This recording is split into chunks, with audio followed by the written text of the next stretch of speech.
Line up, you f***ing nerds. Who wants a shot at the champ? They bring the heat. Francis Ngannou is the hardest puncher in the history of fighting. They bring the knowledge. If you think this fight is going 5 rounds, you are out of your mind. They bring you the picks. The dog is getting it done in this one. We deliver every single week. We're bringing the heat, ladies and gentlemen. The money line. Don't miss it on the MMA Experts channel each week. The Money Line, we're live. Beautiful Thursday night edition of the show. I am AJ, joined as always by my guy Mike Finch. What's happening, my friend? You know, I had to rock the colors today, you know. AJ kind of dresses like the guy from Up. I don't know, you know, with the hat, with the fuck. I thought it was more of a mafia look. So I had to go straight like cocaine binge Vegas, Miami. You know what I mean? That's what I'm doing. So we just had to look like you've been partying. Don't do drugs, kids. Don't do drugs, kids. Listen, it's UFC 302 fight week coming at you guys. The Finchman and I are here on a Thursday. Obviously, the show's normally Monday. This week, we had a little scheduling. We had to mix it up. We had to remash it. You know what I'm saying? Memorial Day, folks. Come on. Give credit where credit's due. All right? Respect. They were at least told they were dying for your freedom. So be fucking grateful. We're grateful. We're grateful, man. We're grateful. I'm excited for this card. Earlier today, we had the UFC 302 press conference.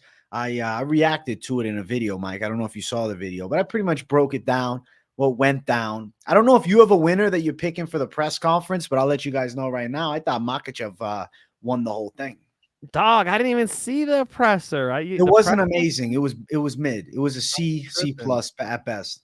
Yo, I love this. Good evening. He says, is the shirt giving away the main event pick? He thinks I got the Poirier threads. It looks like it. Is this Dustin Poirier? Right Where's my hot sauce at? Where's my fucking hot sauce? I've bought some Louisiana hot sauce from Mr. Poirier before. So you liked it? Shout out to my guy Jeremy who got that Christmas gift. Good. W. Was it good? I gave it to my dude Jeremy, bro. I just gave it away. It was too cool. Everybody wanted it. No. So. I don't know. Jeremy, jump in the chat. Was it good? Jump in the chat. Let us know. We need a review, man. Honest review, not a rookie review. We want like a point, whatever score it is. I recall him saying it was good. Okay, good to know. So here we are selling fucking hot sauce. Okay. So I need some. I actually had some like low sugar honey mustard today. It's pretty good, man. Pretty good. I like honey mustard a lot, man. This is a nice gem of a fucking condiment. Listen, guys, I never go low sugar, never go diet. If you're going to eat some fucking honey mustard, rub it directly on your stomach where it's going. If I'm going to get a Coca-Cola, don't bring me that fucking diet. I don't want that gray can. We're going in, all right? We don't mess around with low sugar, low fat. I want high sugar, high fat if we're partying. All right, Mike Finch, the party animal. Listen, you know, I like the diet, man. I like the diet drinks. I like the taste better, personally. I don't know. I have a regular Coke, bro. I feel weird afterwards. I mean, you should just stick to water. Look, dude, water. I'm drinking water right now. I'm just saying. I'm not saying. I got water right here. What are you talking about? Okay, there we go. I'm just saying that if you want to do honey mustard, do it. You're saying if I want to go honey mustard, I got to do it like a savage. You got to jump into the honey mustard. I had some Slim Chickens honey mustard last weekend. It was pretty good. It wasn't great. I don't know. It doesn't hit, man. I think Raising Cane's is better. You know, Diet Coke tastes. I love the flavor of Diet Coke. I think it tastes better than regular. Can you believe these guys? I don't know. Chat right now. W in the chat for Diet Coke. L in the chat for regular Coke. L. He did me dirty off the bat. You guys saw that? That's funny. You could look at the sales of Diet Coke and the sales of regular Coke, and you'll figure out what the public thinks. I'm curious, honestly, man. I'm curious. Pick'em MMA is a big water guy. Thank you. L. R for regular. Grimy says R for regular. L. Wow, there are a lot of. We got a couple W's. Useless. Shout out Useless, bro. I knew that he was a savage always. I'm sorry if I missed you guys. All right, there's fist fights going on this weekend, and the card's pretty badass. Now, we don't have anything to cover from last week because AJ and I mean, what were we on? We just hung out for a while, talked about Tyson Fury versus Mr. Alexander Usyk. So it was a beautiful show. You know, yeah, we got a little time. I'm a little more tan than when you guys last saw me. I've been outside. You have Puerto Rican, Finch. Let the people know. You don't get whiter than me, folks. But I'm glad to be back to this card, man. Borachina and Strickland and Islam Makhachev's back taking on Poirier. These will be fun. This will be good fights. Listen, guys, we're going to jump right into things. If you haven't yet, make sure you smash the like button. If you're new, subscribe it up. First fight of the night, we have André Lima versus Mitch Raposo. I'm picking André Lima with a fair bit of confidence here. At this point, he has that UFC experience. He got the debut out of the way. Granted, this is the first UFC fight in front of the crowd, and, he's a little bit more comfortable at the apex. But for Raposo, same thing. Ultimate Fighter veteran, Contender Series veteran. Raposo's coming in on relatively short notice. I believe he got the call last week, and I just think Lima is going to be a bit too quick, a bit too slick, and a bit too seasoned in the striking department for him. And I see Lima winning a decision. I like that Raposo has gotten some wins together. I've watched some of those fights. My big gripe with Mitch Raposo's wins is he hasn't proven to me he can beat like a real legit prospect like Lima by beating kind of mid-tier opposition. It's good to build the confidence. He's getting some wins and it looks nice on the record and he's getting more comfortability. He's still a relatively young guy in his, mid-20s. But I just don't think that means you're ready for Lima, who beat a 14-1 fighter to get into the UFC. The Severino fight, say what you want, to end it with a, disqualification. Still, he did beat the undefeated Severino. So to me, I think that Lima is en route to winning. I see good Muay Thai, avoiding the takedowns. Not that he can't be taken down. Raposo might get him a couple times, but I think Lima's pretty good at getting up. I think Lima does more damage and wins the decision. Lima's a finisher, and so is Raposo. So I actually don't see this thing going to a decision. I see these two clashing. I do believe Raposo is going to look for takedowns, as to where Lima's more of a pure striker. He always wins by knockout. He'll be looking to do it again. I bet he does it. Maybe it's later because Raposo is going to try to threaten with grappling early. I think he'll end up gassing out round 2, round 3. Maybe Raposo comes in shape. Who knows? But to take Lima out on short notice, you'd already slightly lean Lima, especially with the striking capabilities. Not like Raposo can't strike, but he lost to Jake Hadley on Dana White's Contender Series before. I mean, we know his level. At least we have an idea of his level. Of course, he could be getting better. He's young, but taking this one on short notice is going to be tough. We got to go Lima. I'm going to go 3rd round knockout. I respect the finish call, and I would honestly love to see him go out there and get a finish. I think that'd be good for Lima's stock. As far as the money line, you do have a minus 260 tag for Lima, so it is teetering towards the relatively wide side, but the confidence I do feel is there. It's plus 220 for Raposo. Tough dude. I like Raposo. I immediately became like a bit of a fan after the Ultimate Fighter appearance, but I just don't think this is the matchup that he comes into the UFC and wins. Unfortunately, I see him taking an L. Now, as far as the finish call, if you like a Lima win by knockout, plus 225. If you do think it's going distance, you're looking at plus 165. If you're feeling like, living on the wild side, you got Lima in round 3 at plus 800. Plus 800. Don't even tell me shit like that, bro. What are you doing? I started salivating as soon as you said that. What are you doing to me? Yeah. I mean, it's not one of my locks, but I could imagine this being in a parlay. I could imagine that. As far as throwing down on the 3rd round finish, some of you wild folks can go for it, not me. Pick'em MMA, thank you for becoming a member, my brother. I didn't even see this at the start of the stream, and we appreciate the $3 dono. Pick'em. Also note, being a member, if you go to my most recent member stream, you're going to see the link to the new Discord that we got started up. It's pretty souped out. Make sure you join it, bro. The members Discord is up now. Let's go Pick'em MMA. Pick'em, an absolute regular. And so I'll bring up this crazy comment. He says, my lady got me doing too many chores around the house, brother. You got it completely backwards, dog. I came home from work. I got a big kiss, okay? Of the French variety. All right? I'm killing it over here. All right? Chill, Pick'em, okay? I'm a married man, but I ain't whipped. That's funny as hell. Let's keep running. Next fight on the card, we got the rematch between these two ladies. It is Jocelyn Edwards versus Ailin Perez. You're not going to find their first fight on Tapology, but they did get into a little bit of a scrap at the UFC Performance Institute previous to Perez's last fight. I actually listened to somebody on the Discord literally dropped a video, and it was the breakdown of what happened. And word on the street is that Edwards whooped that ass pretty bad in the street. Like, word is that she was pounding her out and Perez was screaming for help. And then the coach of Perez strangled Edwards and like choked her out or almost unconscious. This is the word. No video of it. We don't have any, hard evidence, just word of mouth. But the breakdown seemed legit. I mean, it looks like this guy saw it through his own eyes. It didn't seem like he was fabricating. But regardless of that, in the cage, it's not a street fight. In the cage, under the rule set, you have to favor the wrestling of Perez, at least for me. Jocelyn Edwards has a decent striking game, for sure. But I think she is suspect on the ground, and I think Perez can embrace the grind for 3 rounds and win a decision. First of all, everything's on camera at the UFC Performance Institute. I don't believe for a second that there's no camera footage of what happened. I believe that maybe somebody doesn't want it to come out, right? But if it was like McGregor and Khabib throwing down, you bet your ass it'd be on the internet. I think those Performance Institute cameras work. I would know. I've been there. I've trained with Jocelyn Edwards. All right. I got to grapple with Jocelyn Edwards. So I have a little bit of an idea. Okay. I've watched Jocelyn Edwards train with other girls. Okay. In the room. Now, that would be disrespectful for me to talk about in depth, but I will say that I think people are underestimating Ailin Perez. I do believe that she will be able to park that dump truck on top of Edwards. And, even on the feet, I think she'll be fine. So give me Perez. And I gotta say, it's a decently confident one for a WMMA fight. I like it. I agree too. And hey, shout out Jordan T for the $10. My guy's bringing the heat this weekend.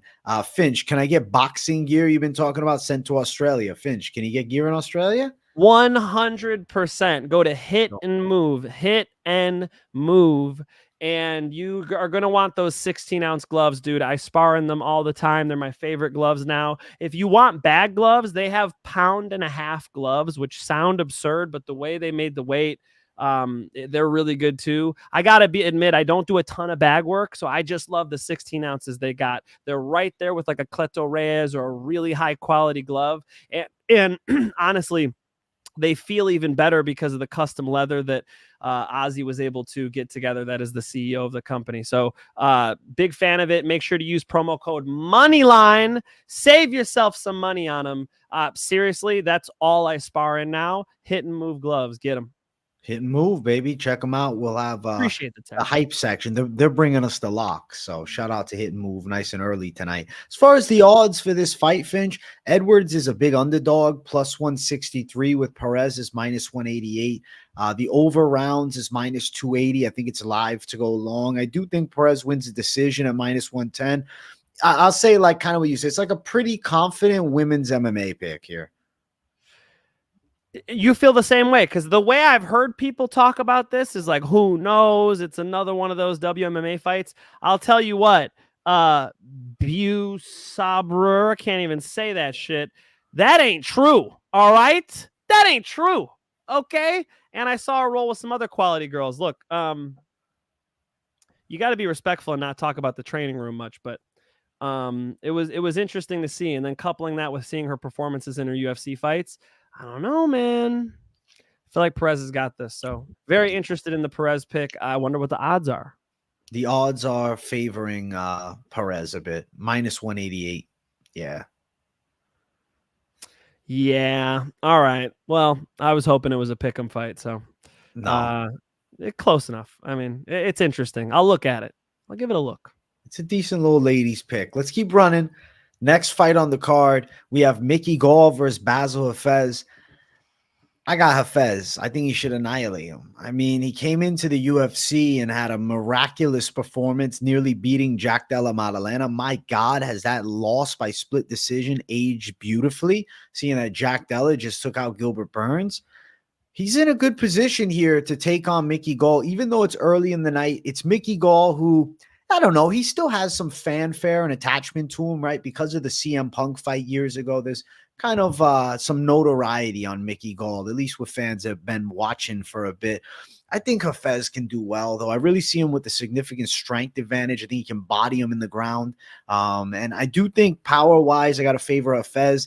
I look back, I mean, Mike Perry was landing takedowns and bullying Gall into grappling, right? So Mike Perry was more so known for his MMA striking, but he ended up using the jiu-jitsu there, and Gall's best known for his jits. I got to go Hafez, man. Mike Perry, the jiu-jitsu ace. What are you talking? It's the Damian Maya. Damian Maya. Exactly. Of 170. Bassil Hafez is a freight train, okay? And Mickey Gall, as AJ just said, struggles with strong grapplers. So I feel like this is just going to be a one-sided ass whooping, you know? It's kind of incredible Mickey Gall's been able to stay in the UFC. He's not UFC caliber. He's still boyish. I mean, you could still bully him, you know? And Bassil Hafez is like the biggest bully. So I think this is a total mismatch. Bassil Hafez by absolute one-sided ass whooping domination. I think Mickey Gall's jiu-jitsu is decent for sure. His striking's decent, but you could push him around. And Bassil Hafez is the type to do a lot of pushing. So Bassil Hafez all day.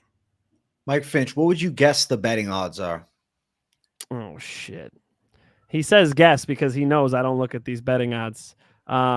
First off, shout out to my cousin in the chat. What up, Tyson? What up, dude? Shout out to the cuz.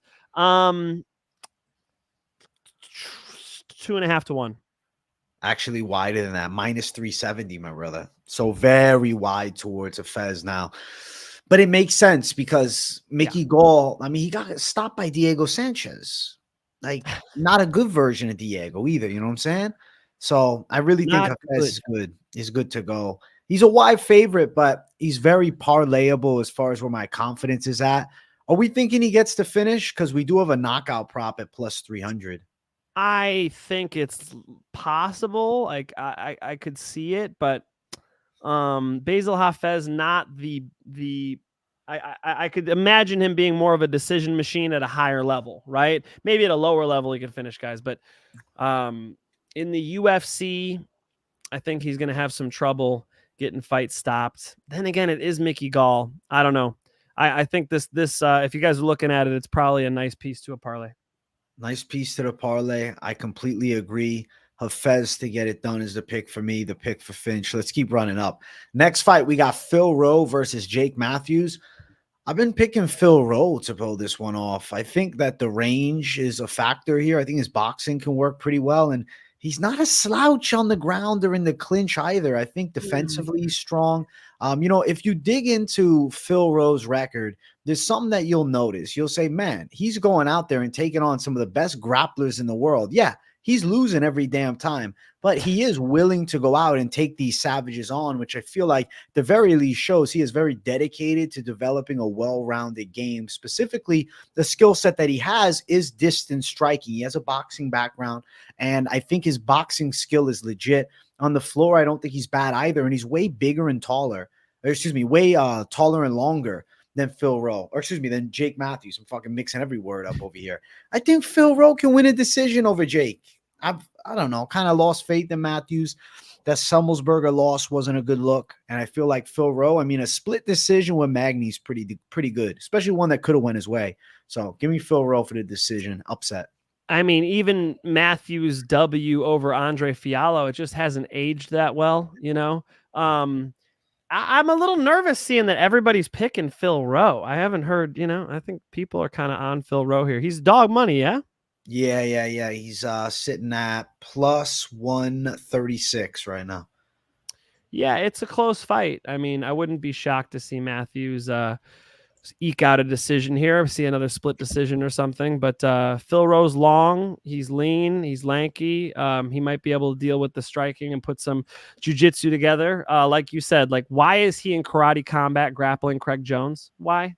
You know, Craig Jones is on the Joe Rogan podcast. Like, yeah, I was drinking beers before the match, this and that. It's like, bro, look, what do you know, I guess for fun, but he's just like sort of got he's like building the highlight reels of these great grapplers. I don't understand.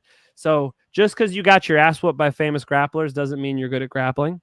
And I could see him, you know, having some trouble with decent UFC competition. Matthews is not quite even a gatekeeper though. So I could see him passing this test.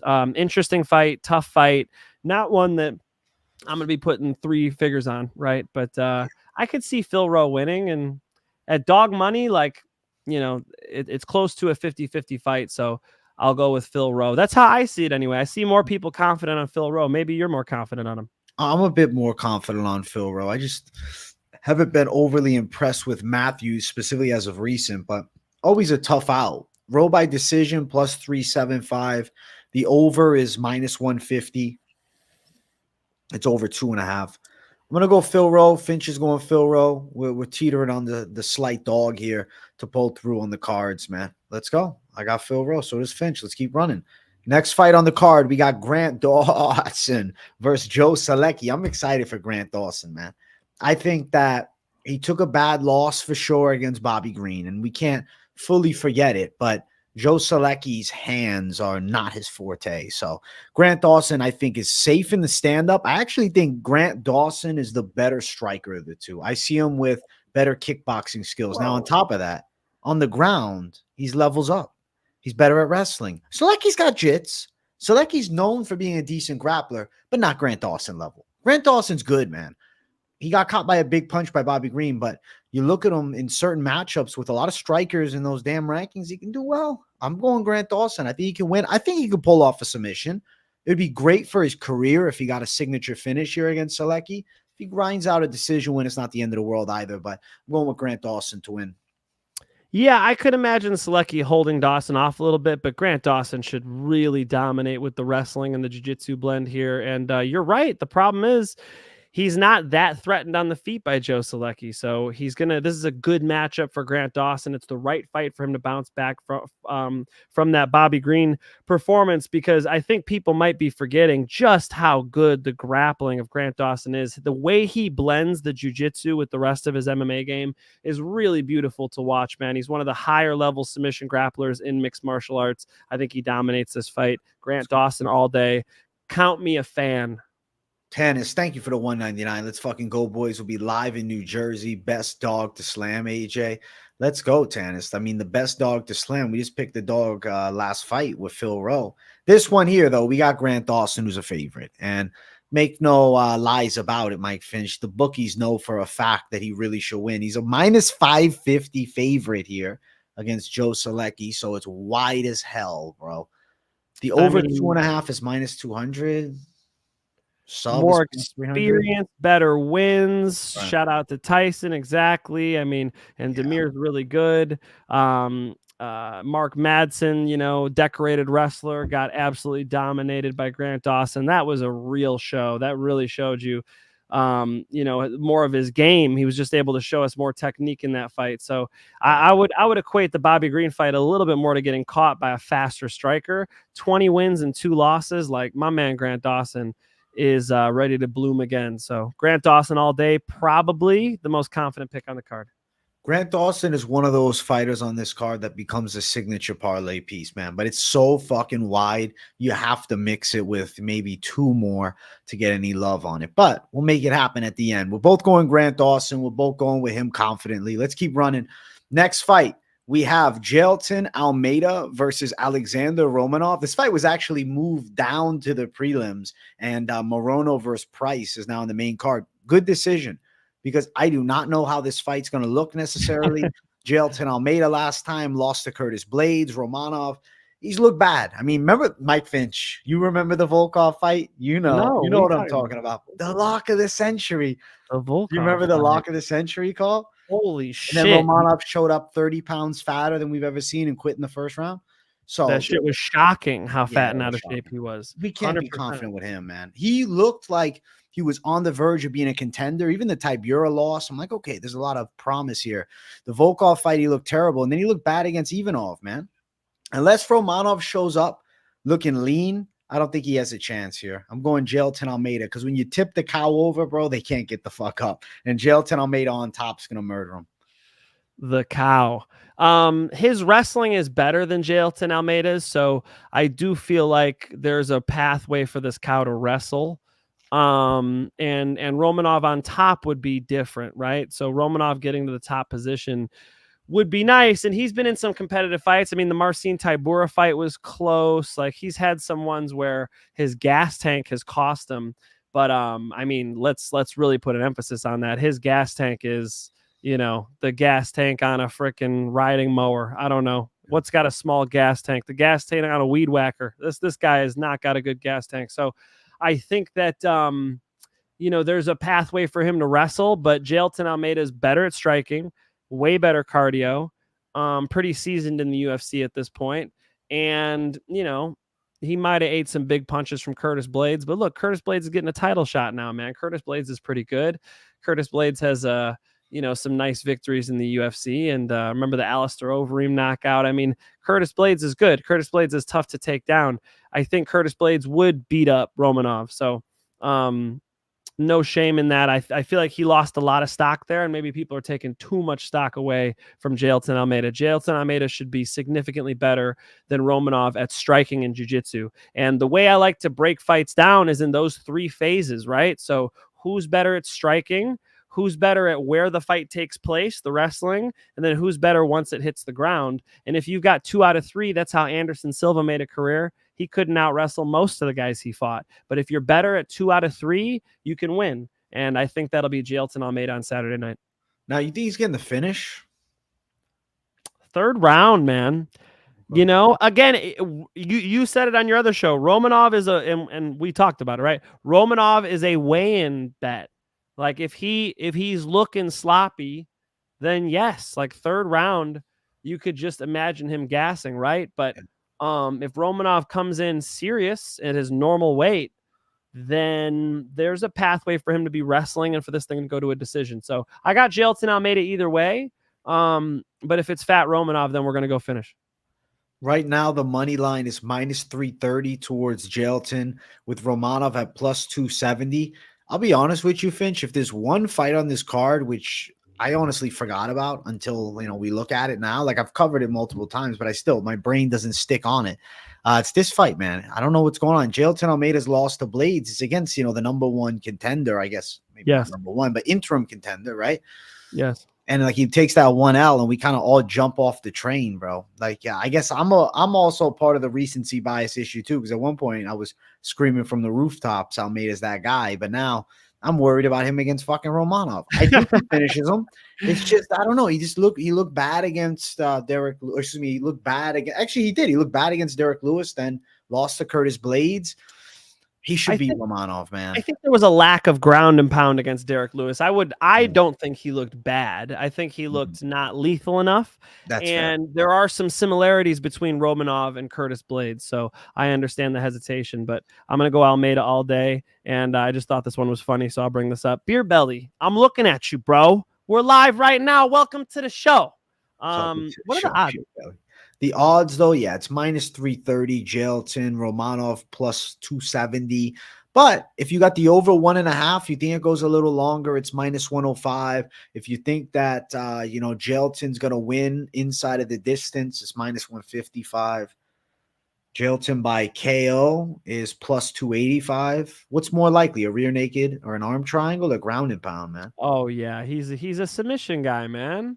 His ground and pound, we were just saying, right? His ground and pound, I was just saying, his ground and pound is not good. I mean, and sometimes when you have a performance like that, that's where coaches will start coming in and really, focusing on that. And, okay, we saw it go wrong under the bright lights. Let's make sure it doesn't happen again. You never know when that adjustment's made.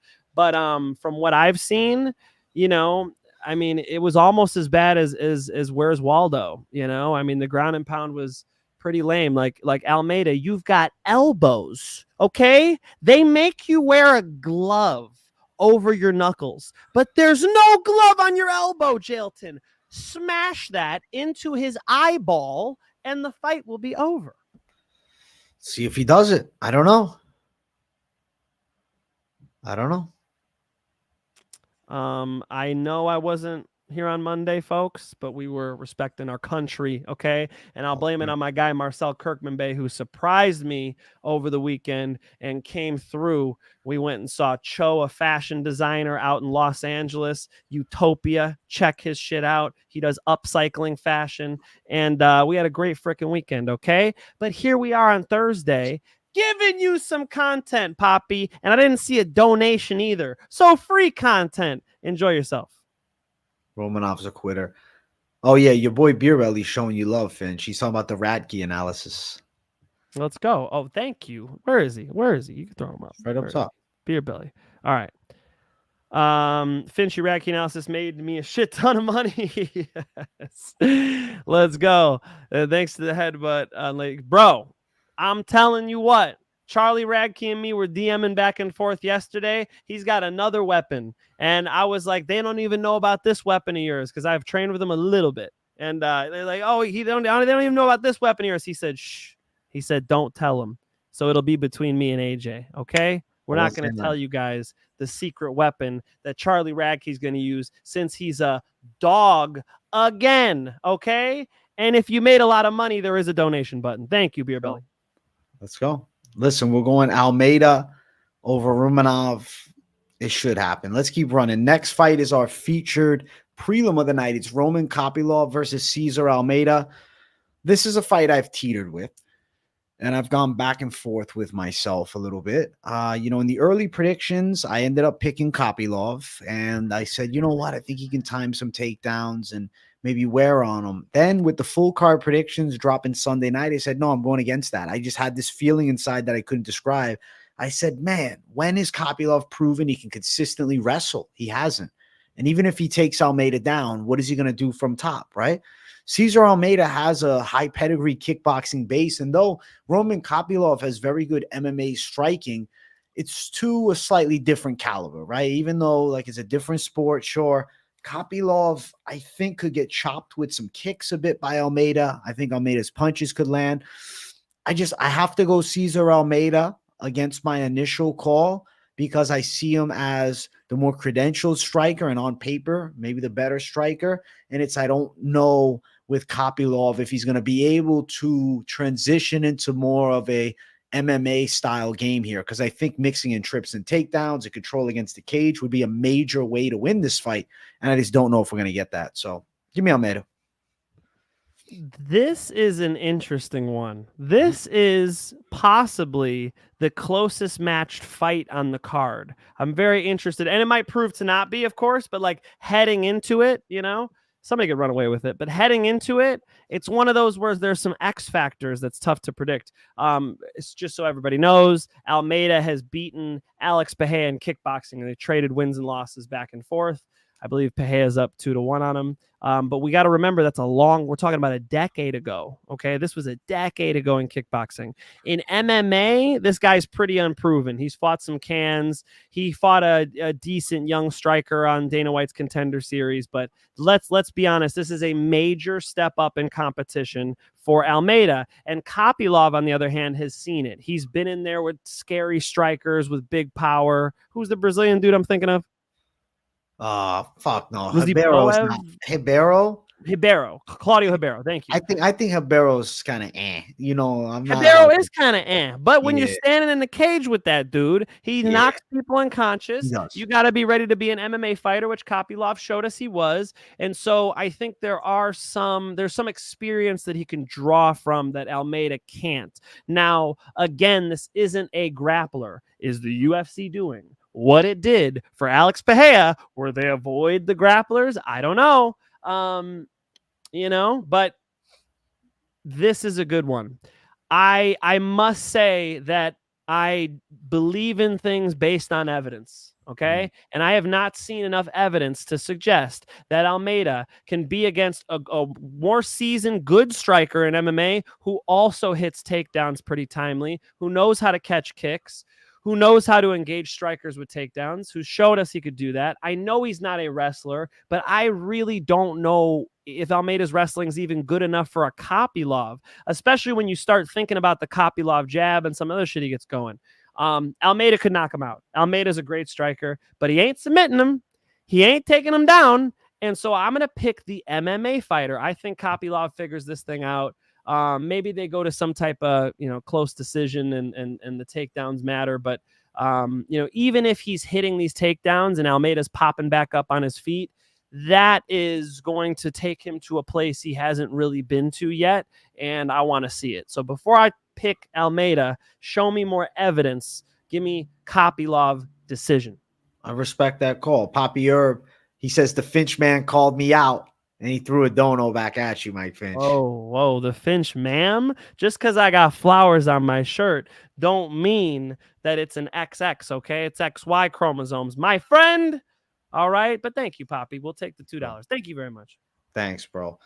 Listen, I think odds-wise, you're in a close game. I mean, it's plus 100 Kopylov, minus 120 Almeida. Do you want to throw down at plus 100 on Kopylov?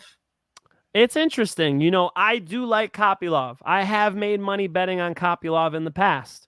I told you this was a closely matched fight, so I'm not huge on those. I'm kind of big on, you know, just picking 5 locks at this point and running with it. I mean, the last two out of the last 3 cards, I've locked 5 fights, and 2 out of the last 3 cards, I hit all 5.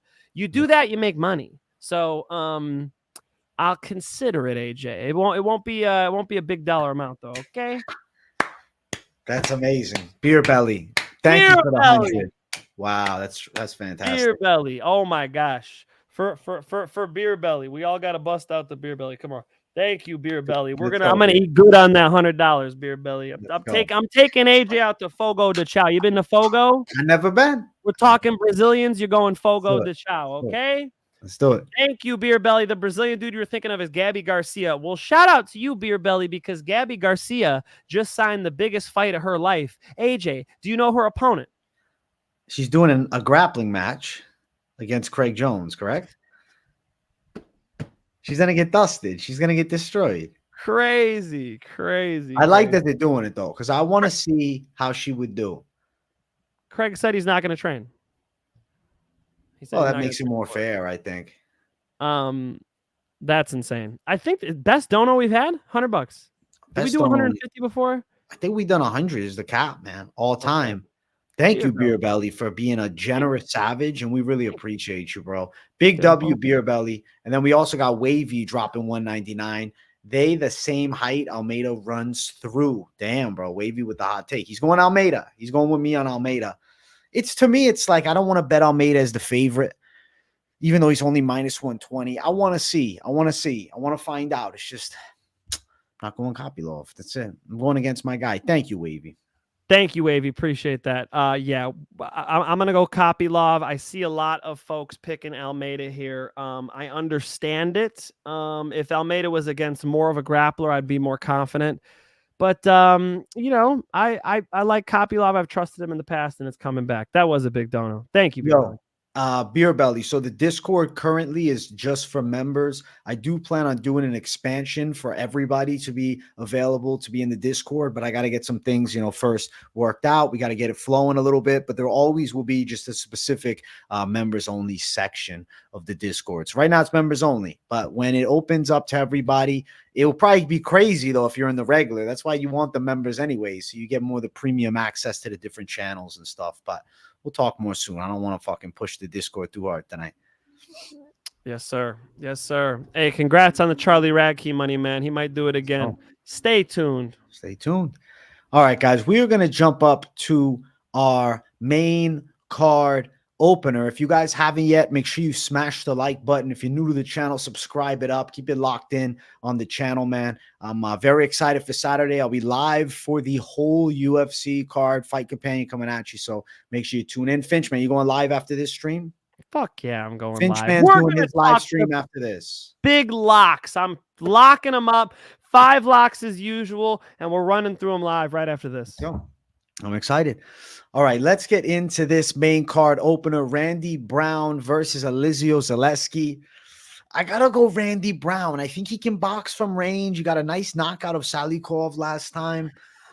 He's looking better, I think, and he's also taken on a Zaleski who's towards the twilight. He doesn't look finished with yet. Zaleski gave Fakhretdinov hell, man. He got dropped bad and beaten up in the first round, but came on strong late and ended up getting a damn draw there. And I think that Fakhretdinov draw was the fight that stopped me from hitting 10 locks in a row last year, bro. So I was fucking pissed. Yeah, you remember that? Yeah, that was crazy.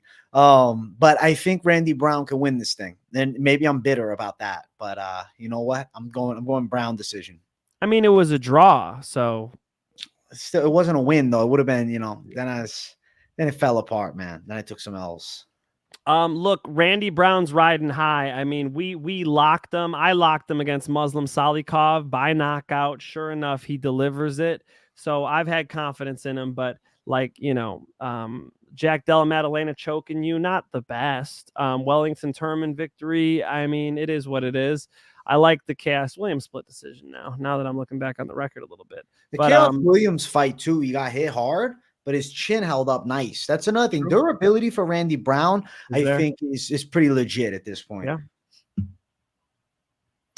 Yeah, this is a tough one, man. Definitely a no bet for me. Definitely one I'm going to enjoy watching. I think Zaleski is a problem for sure. I mean, I could see this thing being competitive. Shit. I didn't have a pick for this one. I guess Randy Brown can get it done because he's more in his prime. Let's go Randy Brown. Randy Brown to pull it off. More in his prime is the pick that I'm going with too. As far as the odds, Brown is going to be the favorite, unfortunately. -175. I guess unfortunately is not the word, but, you'd like to get some dog money on Randy Brown. Zaleski's +150. In a lot of fights, I'd give Zaleski a fair chance with his pressure and his power, but I think Brown, with the range advantage and the boxing skill, can keep him off pretty well. And then also Brown's jits is pretty legit. I think decision win for Brown. Brown by decision +185. Brown to win straight up is -175. We're going Randy Brown. We're going decision for me, at least. Yeah, I mean, they're gonna strike. They're gonna clash. So it's not crazy to think that Randy Brown could find the chin. Especially like you said, he's durable. So if he gets in some firefights, I think he wants to be there. Randy Brown finish isn't crazy either. I don't know, man. I'm going to avoid this one, but I could see a Randy Brown KO. That would not shock me. Would it be worth touching it if the price was right? Let's find out, my man. Currently, the Randy Brown KO is +300. Is the price right? The price is wrong on betting on this fight, AJ. I'm not a degenerate, okay? I might bet on every single UFC card with all you other degenerates, but I'm not, all right? I'm going to stick to my 5 locks, and this ain't one of them. This ain't one of the locks. We're going to find out what your locks are, man. We just process the elimination. Well, that's the next show. There's too many good there's too many good fights that I have confidence in. I think Zaleski's very competent striker. Zaleski could definitely, if it's Zaleski, I think he'll win a decision. If it's Randy Brown, might find a big shot. Yeah, I like it, man. Long cross, boom. I think you can catch him with a long straight. We'll find out. We're going Brown for the win on both our sides. I think you can pull this one out as this Finch. Let's keep running. Next fight. Finch and AJ look like they could be characters in GTA 6. That's funny as fuck. Holy shit. I'm the one who gives AJ the mission, I'm the guy. I'm the what you doing? I'll pick up AJ's accent for the game. Listen, bro, that would sell. I think our next step is we're going to create some type of game. I think we're going to call it breaking and entering or something like that. It'll be a full knockoff of Grand Theft Auto, and we'll make it happen, bro. That's the next step. But I mean, Grand Theft Auto, dude. I spent so much time playing Grand Theft Auto as a kid. Vice City is my favorite game ever. So I'd be honored. To be in GTA 6. Make it happen. And by the way, I've heard other people say this. You a Tim Dillon fan? You like Tim Dillon? I mean, I wouldn't call myself a fan. I've seen a little bit of him. He's funny. I'm a fan. I'm a Tim Dillon fan. I go see him live. They need in GTA 6 a radio show that Tim Dillon hosts. He needs to host his podcast in GTA 6.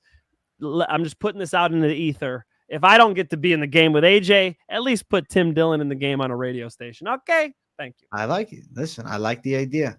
Let's keep on running and let's officially jump to Niko Price versus Alex Morono 2. They run it back here years later. It was 2017. They had their first fight. Alex Morono was doing fantastic early in the fight and even dropped Niko Price on multiple occasions. They got clipped with the perfect right hand to the temple and was out against the cage at home too. He was in Texas for that fight. So it was a painful loss, and he's coming to this one with a little bit of revenge on his mind. Now, I don't know. Morono's pretty calculated. I feel like he'll be calm in there. I like Morono striking a lot. I think Alex Morono can touch up Niko Price, and Price has not looked good in some time. 2 losses in a row. I mean, he was looking bad even when he took on Cowboy Cerrone in that draw. That could have easily been, a damn. I guess it couldn't have been a win for Cowboy Cerrone, but it was a close fight for a very, very washed Cowboy. I think Alex Morono can win. I think he could get a knockout. I think he could get a decision. I think he's better than Niko Price, and I think Morono is going to look like a savage out there. I like Morono too, man. I think that Niko Price is, what is he going to do? Get a hammer fist KO off of his back? Like, how many times is that going to happen? I feel like Morono is going to be able to dominate this fight. Niko Price isn't even hot and cold. He's just pretty cold at this point. So we got to go Morono. I know it's not the highest level fight. I know it's tough to trust a Morono. That's why it's not, not running to the bank, but we got to think Morono is going to be able to beat a Niko Price based on the matchup. So Morono all day here. I like your pick too. Morono currently is a little bit of a wide favorite, minus 250, but better than some of these other lines. Plus 210 for Price. The fight going over a round and a half is at minus 180. I do kind of think it will. Morono by knockout plus 215. I like Morono to win. It's live. That's live. Yeah. Price has been put out in his past 2.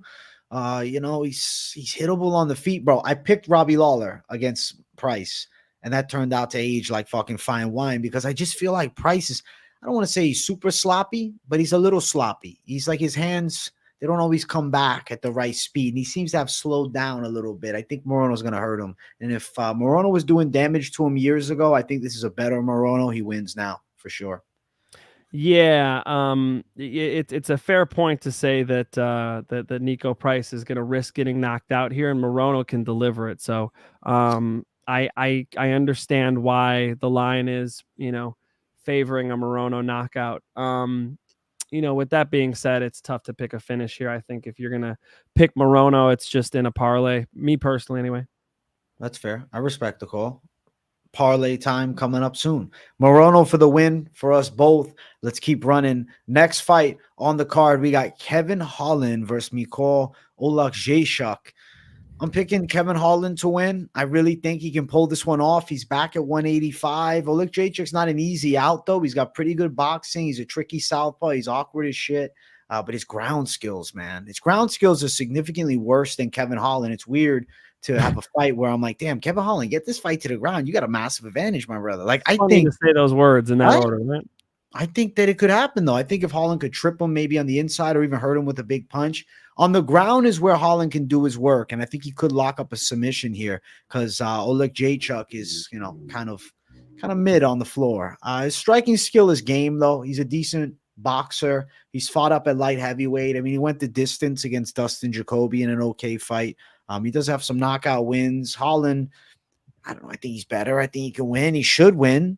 It's a weird matchup, man. Kind of random matchup, right? For Holland to go from fighting guys that are pretty popular to take on an Oleksiejczuk, who's, not nearly as popular. But I think Kevin Holland can win. I'm going to go Holland by sub. But Oleksiejczuk scares me a little bit, though. He's a southpaw. He's got some pop. He knocked out Chidi Njokuani, who's a tall striker. So. Of course, Kevin Holland can win. I mean, Kevin Holland is very dangerous on the feet, more dangerous on the ground. Oleksiejczuk's striking is more disciplined. I do like his boxing better. I do like his overall technique. If you were going to teach another fighter, you would have them download the Oleksiejczuk striking game. I think Kevin Holland's way too, vulnerable yet dangerous, relies on his quickness and sort of creativity in there. Hilarious interview with Nina Drama recently where he was asking her to have a baby with him. The dude is just, he brings that out in the cage. He's just obnoxious, man. He's got crazy game, lay on his back and knock out Jacare Souza. I mean, we're back to it again. Him and Niko Price on the same card. How about it? Kevin Holland should win this fight. But to bet on Kevin Holland is something that I'm not going to recommend because Kevin Holland is one of those fighters where you love to watch him fight, but it's not the consistency of Grant Dawson Islam Makhachev. I mean, there's not a foundational game there that he can just implement and you could just mathematically see it happening. With him, it's always like a bit of roll of the dice. He could get caught at any moment, and the reason why I'm picking him here is I just don't think Oleksiejczuk has the type of power, even though they're up a weight class, has the type of power to put him away. And I think Kevin Holland's speed and his jiu-jitsu advantage obviously could come into play here. Fun fight. If you're looking at Oleksiejczuk, that's not crazy. I'm going to lean Kevin Holland. But as far as betting on Kevin Holland, I'm not a big fan. Respect on that, especially it's minus 280, the line, and then Oleksiejczuk is plus 240. Holland by sub plus 225. Over 1.5 is possible. Yeah, this one, fuck, man. Like betting on Holland at this line just doesn't intrigue me at all because I don't see him as a minus 280 confidence level favorite, even though the fucking odds are there. I hear the fucking race car going by. Holy shit. Oh, yeah, bro. We got it. It's summer in Huntington Beach, bro. AJ, when are you visiting, dog? When are you coming there? I was just walking through my kitchen. I saw a bottle of Proper 12. I'm like, when is AJ going to come through and turn up with me? I will. I had my buddy visiting last weekend. We're waiting on you, dog. All right. I appreciate the open invite, man. Let's go. Well, that's legit. Let's go. I appreciate it. We're going with Holland. He should win. Let's keep running. Let's get to our co-main event. We have Sean Strickland versus Paulo Costa. Listen, I'm going with Costa. And it's an against the grain call. A lot of people don't see it happening. I get why. Sean Strickland's poised. Paulo Costa could rip him with some big body kicks and I think land a massive flurry. I don't know. This is one of those matchups that I feel like could surprise people because Costa is a physical specimen. And he does have knockout power, though. Maybe he doesn't have a Pereira punch. He hits hard. Even Strickland acknowledged today that he hits hard sometimes. An active Paulo Costa is something that we haven't seen in a very long time. And this could be the best version of Paulo Costa we've ever seen. He looks in amazing shape. I mean, granted, for the most part, he always is in great shape. But mentally, he seems there, too. He seems confident, man. He seems very dialed in. Like, I know for a fact that this is going to be a Paulo Costa that shows up and gives it hell. The outcome, I'm going to predict a Paulo Costa upset TKO. I'm going to say body kick, set up a big shot upstairs, maybe even a spinning shot. And Brazilian strikers are the weakness of Sean Strickland, just to put it out there. He's lost by knockout to Zaleski and Pereira, 2 Brazilian strikers. I think Paulo Costa could be the third. I'm going with him. I'm going against the grain. Finch, what are you thinking? You met Paulo Costa. You know he's big.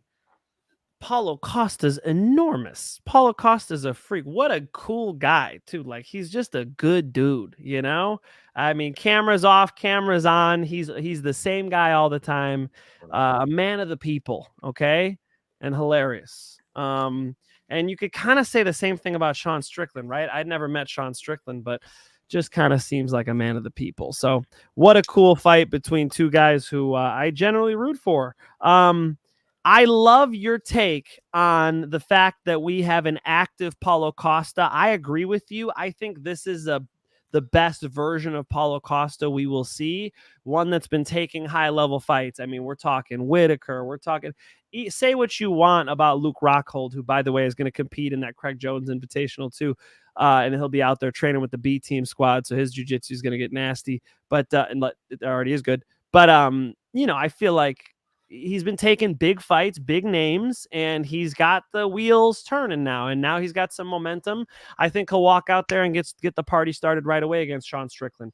Sean Strickland is the smaller man, and Borrachinha can hack some shit up high. The problem with Borrachinha is he has a lot of trouble finishing fights. He hits with a thud, but it's not that type of snap that puts people out. He'll kick you in the head, but he has trouble getting you out of there. People do eat it. He puts pressure on people, but he does have trouble actually breaking them. He's almost there in so many areas as to where Sean Strickland's going to be a little faster, a little looser. I do think we'll have some trouble walking Paulo Costa down, but by the time we get to 3, 4, 5, I could imagine the same Sean Strickland that fought that South African, the same Sean Strickland that walked down Israel Adesanya, that guy could beat a Paulo Costa. I should give a shout out to Captain Eric Alberison. I put this up on my story. I've seen you on social media. I hope you're not watching this saying, fuck Mike Finch. How dare he pick against my team? Captain Eric Alberison, I'm sure will have his wrestling on point. But is he taking down Sean Strickland? They're probably just going to strike. And so, is it 3 rounds? 5, my brother. It is 5. And so over the course of a 5-round fight, I'm going to favor the better cardio, the faster man, guy with good pop in his shots, who will get enough boxing moments with Paulo Costa to win a decision against a very durable, very in shape, very game Paulo Costa. Really cool underdog pick, though. Really looking forward to it. Respect. Listen, I respect the other side for sure. I think this is going to be a hell of a fucking fight, man. I'm excited to see what Paulo can do. This is Paulo's like last hurrah, though. Like, let's be honest. If Paulo Costa doesn't win this fight, he's never fighting for a title again. I'm going to say it right now. He's never going to be back in the picture. No, he won't.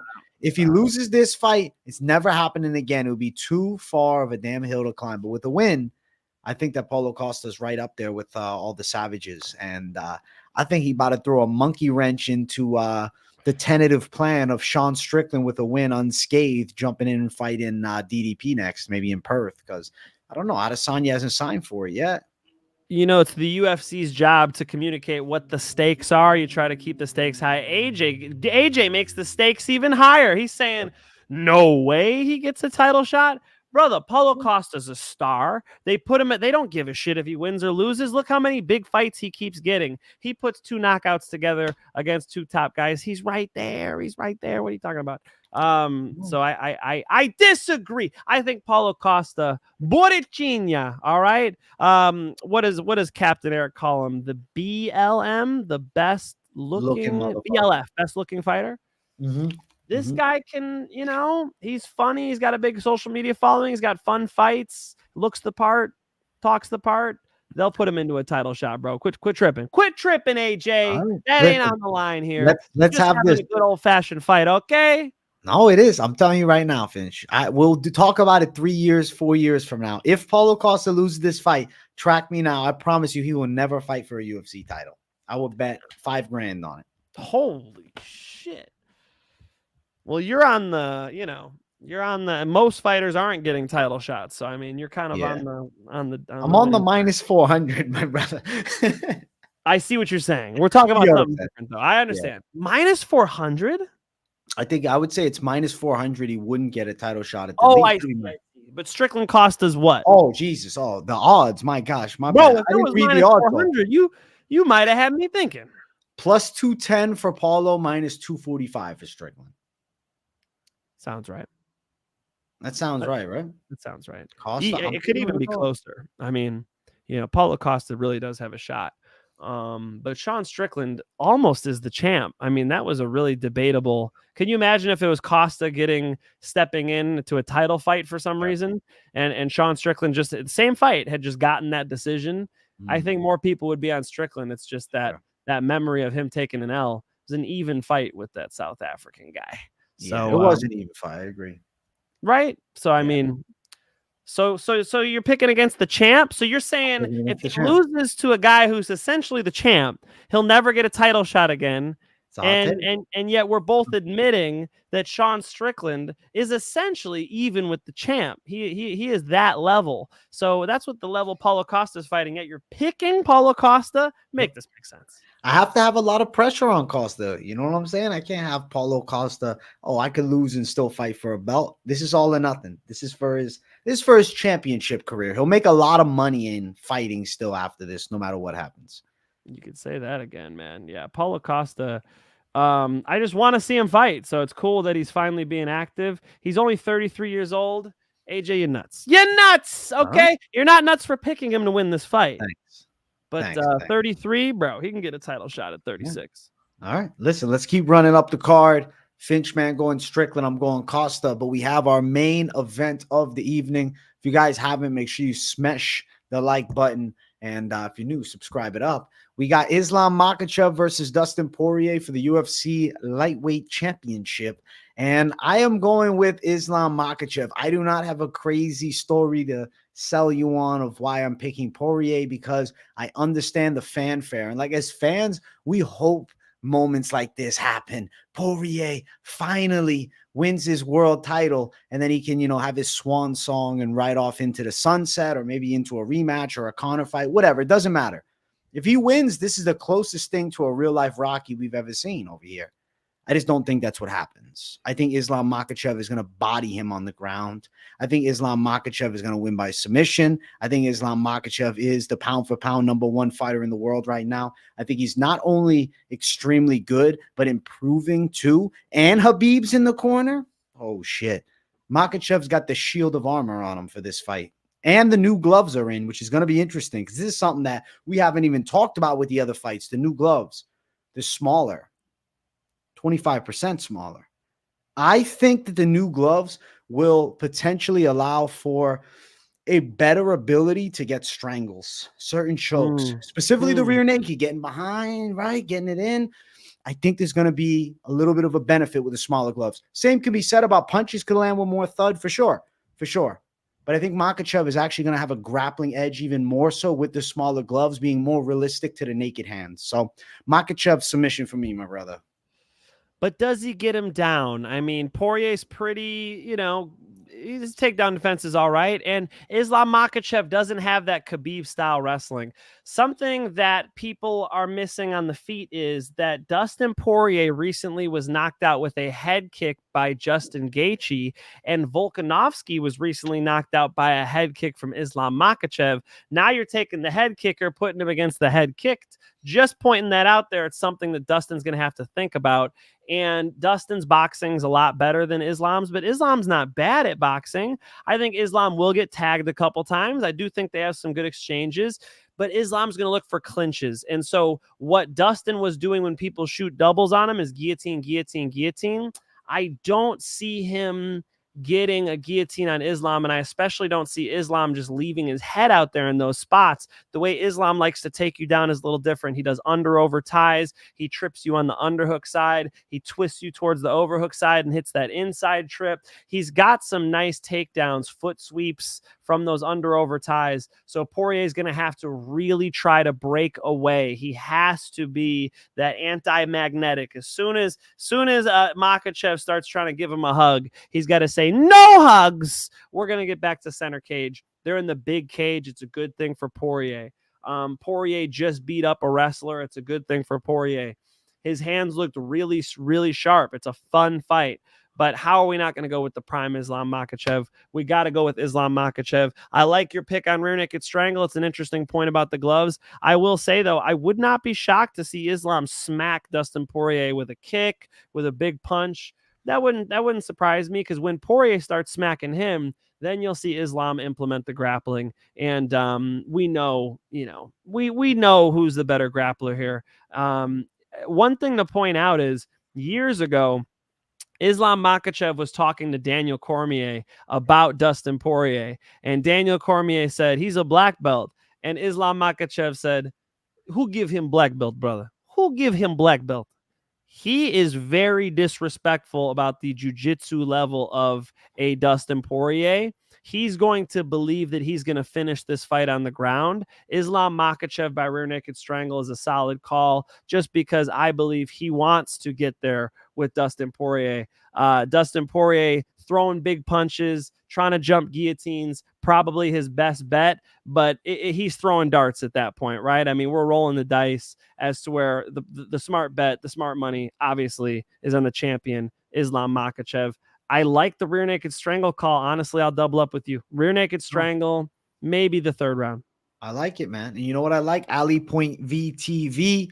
Thank you for running the dono train up. We appreciate the two. Finchman and AJ47 Dream Team, my guy. Thank you, bro. Hell yeah. We appreciate you, Ali. And also shout out Hernanov for 4 months of membership. My guy, thank you. Finch versus Zuck. Set it up, AJ. Listen, I'm going to promote it.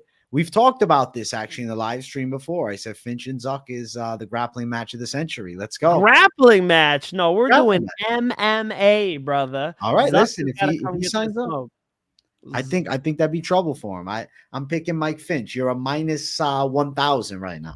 You know what I'm saying? 5-0 mixed martial arts. Mark Zuckerberg, this is for you, okay? When everybody was hating on you for censoring Facebook, I was too. Fight me, okay? We'll do it in the UFC. You know Dana White wants to make it happen. I'm 5-0 as an amateur. I won't talk that much shit in the buildup, all right? Despite this promo I'm cutting right here, I won't talk that much shit in the buildup. Mark, we'll have a good fight. We'll get you warmed up for Elon, you know? Let Elon see what you look like against a real fighter, and then maybe he'll decide to take the fight. But, you know, I was right. I should take this fight.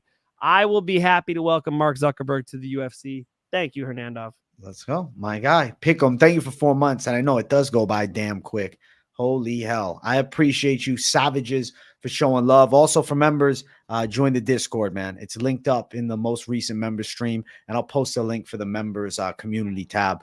Guys, we got to talk the odds real quick. Betting lines are very wide in favor of Makhachev. Minus 640 right now for Makhachev. Poirier plus 465.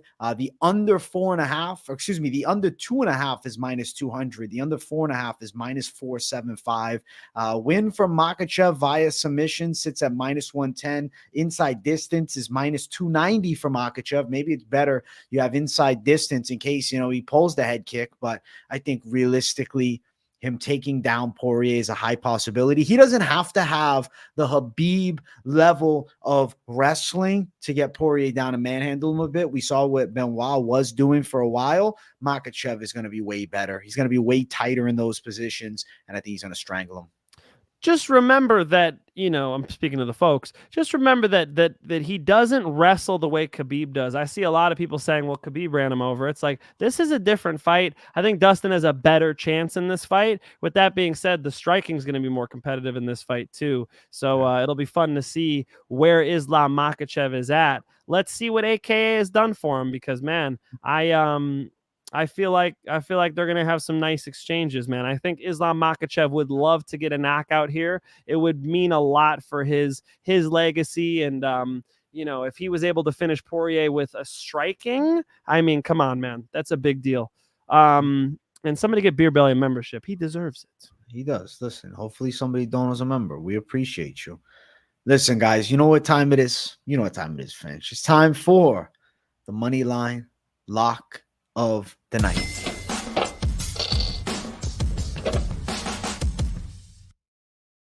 UFC 302 lock of the night section brought to you by Hit and Move. Run over there and use code Moneyline. You're going to be able to get yourself some quality boxing gear, some pads, whatever you need. They got you covered. So definitely show some support to the boys and support Hit and Move. And they got quality gear too. Mike Finch can attest. I'm waiting on my package still, Finch.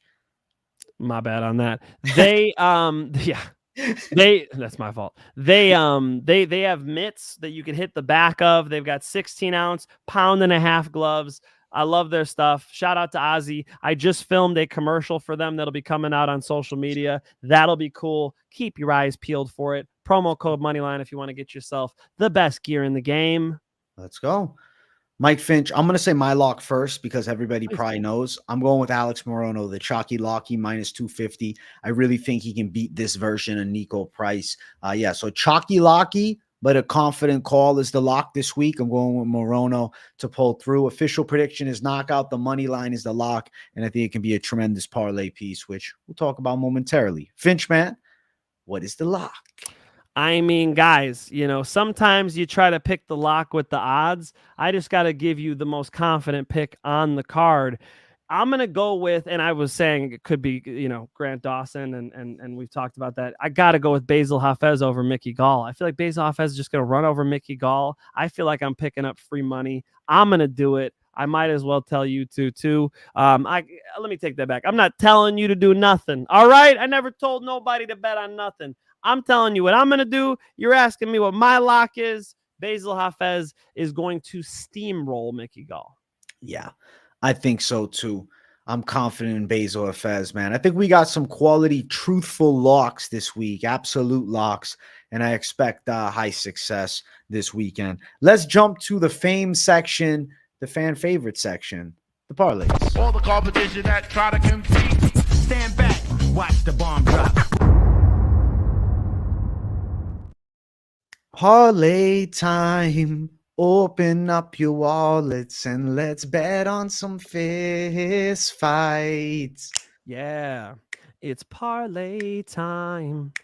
Open up your wallets because Islam's gonna choke Dustin Saturday night. Yeah. And I've got a parlay for you folks. I just said one of them. Grant Mother effing Dawson is back. How dare you criticize him after that knockout loss to Bobby Green, saying he ain't the man. He is the man, okay? I know that it doesn't look good to get slept by Bobby Green. You'll see Patty Pimblett suffer the same fate. Don't you worry. I think Grant Dawson is one of the best MMA grapplers in the game right now, and he's going to run over Joe Solecki. So we're going to go with Grant Dawson, and then look, you might as well just take the fucking champ. Grant Dawson and Islam Makhachev is my parlay.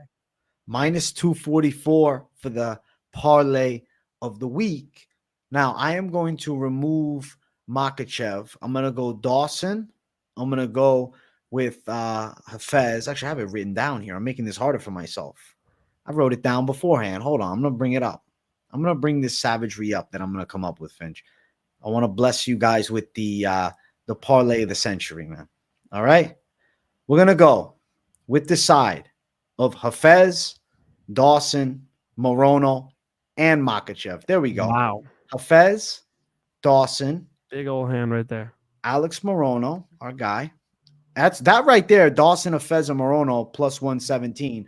But then, if you throw the champ in plus 154, gives you a little plus money. I'm confident in those calls for sure. I think Hafez, Morono is money. Hafez, Dawson, and Makhachev is money too if you want to keep out the lock.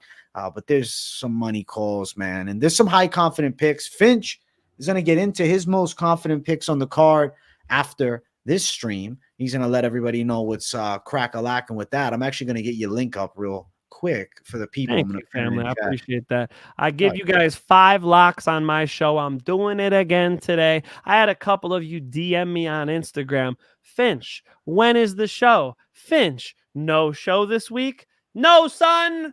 It's going down in a few minutes. I'll see you guys over at youtube.com/Mike Finch. And we'll talk about some fist fights, guys. We'll talk about whatever you guys want to. Jump in the chat. I appreciate you linking it up, AJ. I got you, man. Definitely show the love to the Finch, man, and check them out.